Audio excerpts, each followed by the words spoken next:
What's this? It's a whole bucket of nails. Oh, so that's the nails that we had not already pulled out of the 2x4s. Yep. So Josh took care of it. What are you gonna do with them? Toss them in the dumpster. You're not gonna be like your brother? You know, he's got a whole bucket of them he kept. Oh, really?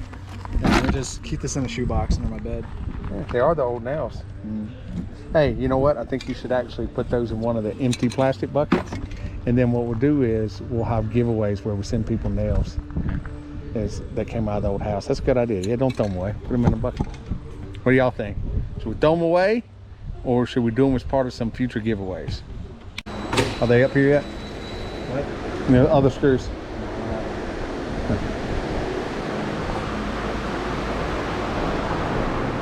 Do you have the end for this? Whatever. You know, it takes a special end. I think I put it in here. Huh? See, that fan's up and running. Woo! Oh, there we go. That's going to be made into a barn door. Putting up the keypads, the trim rings for the keypads. Green is low voltage. Measure up off the floor. So the flooring is 1 inch thick, so we didn't need to carry it around with us everywhere. We just adjusted for the height and marked that. And screw those up. I write down things that need to be pulled into a room on the floor so I can check them off as I pull them. TV outlets, cans, fans, switched outlet. That's what's going in the family room. The pinkish red color means switched outlet. So that will be an outlet where the Romex runs back to the lighting can, and that is able to be switched on and off from our system. It will also get a special outlet that's different than the others. Lutron sells an outlet that has a little bump in it, so that you can't plug anything into it unless it has a special plug on the end. So I'll put those in, and I'll change the ends on the lamps to those so that no one can come in and just plug in anything to them. I'll put one on each end of the couch, and then the double ones will have an outlet and a USB outlet for, you know, mostly for charging phones. Unboxing the lighting module. It's upside down, by the way. So this will mount on that wall. Then at the top, you'll have access to breakers. You can use those. This is the same thing. It's a sub panel. But the circuits that we'll be controlling here will be only lighting circuits. The modules that control the lighting system go in the rest of this panel.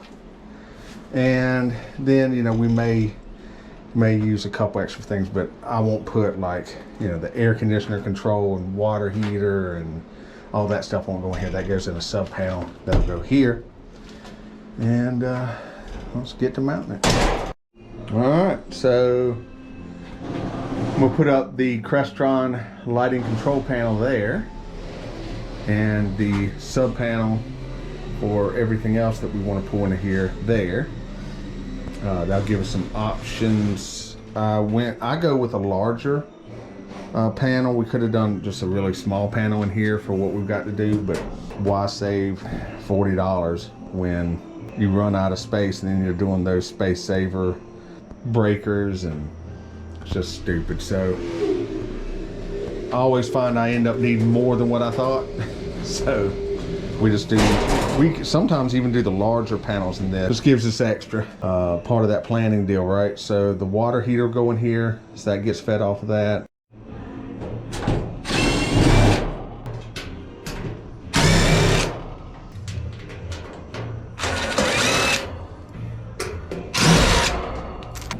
There you go.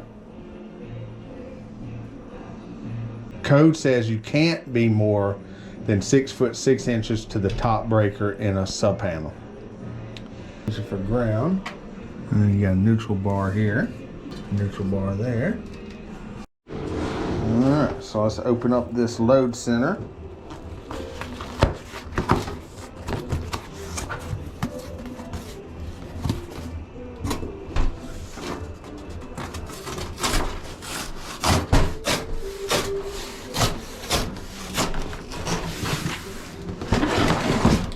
There you go. Ta-da. The AC unit sits here, so that'll go off of it. The pump house, you know, there's the pump of course, but then there's a couple other things in there, so I'll put a small panel in here. In this case we don't need a massive panel, so it's that. But this will get like a, you know, all that equipment comes out, and then we're going to put a new it'll get a new cat, and it's going to be a submersible pump. So I've got to, right now we still need water out here every day, you know, we end up needing it for something, so that will all come out. And once that all comes out, then, you know, we're not moving the well casing, so we'll see what our depth is, decide on the pump we need, and then from there we're going to mount everything in here. I'll probably pour concrete in that area. They already did it for me in here. We'll pour concrete in that area. We do a charcoal filter, but we also do a UV filter. We'll have a 240 volt circuit for the pump, and we'll have a 110 volt circuit for the lights and for the UV filter. So, you know, we're not talking about a whole lot out here. The sub panel, so this sub panel will probably be 60 amp. That'll take care of what we need, and more than enough of what we need in the pump house, and give us some options if we want to run something off. And but I'll put some more thought into that. Could change it up and be a 100 amp panel. You know, part of that will be once we see what the cost difference is. Like I said, if it's close, you know, we'll spend a few more dollars to be more future proof. That's part of my job, is being an engineer on some things, and that's just what engineers do. We just overdo it. Better to have too much and not need it than need it and not have it. So we'll do that. Yep, so the grass is coming up pretty good. I walked out there yesterday and got a little bit of video on my phone. I didn't have anything else with me. And I posted that short video that showed the pond level. We did get more rain. I don't know if you can see from here, but you are able to see the water level from here. So it's getting there. We got a lot of rain, but didn't last long yesterday. The other storm, of course, got us a ton of rain all day. This one was kind of quick, but it was pretty brutal. So we gained a little bit more in there. But I will fly the drone over and show what the pond is looking like and what the other pond is looking like. And all that's coming along. Threw out some grass seed yesterday before the storm in some of these bare areas where the equipment was at, so we'll see if anything comes up in those. Wait it out. I'm sure within a month I'm going to be complaining about all the grass because I probably need to mow it.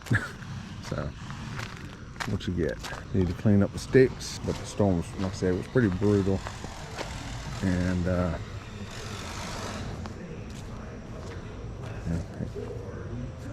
got a lot of cleanup to do from the storm. Stuff came out of this tree and some out of that one. We're getting a boom, articulating boom lift out here. I just got to narrow down which place I want to get it from, and we'll be using that so we can go ahead and paint the roof and trim the trees. So all that work is getting ready to happen. City slicker. Well, now I know. Now you know, and be prepared for them to do it all the way around this pond, because that is a prime amphibian hangout. Frog, yeah, frog habitat there. See what we do? We give back to nature. Yep. I mean, look at this. Look at this nice water feature that's here now for all the fish and turtles and frogs to live in. What was the main question I got? Oh, is the brown dirt ever going to go away? It will, when all that turns green and puts eroding into here. I'm impressed with the 4 inches of rain we got. That's the only bit of erosion is on the slope there coming into the pond, which is going to be underwater, so it doesn't really matter. It's almost like you know what you're doing. Well, if not, I learned it out here.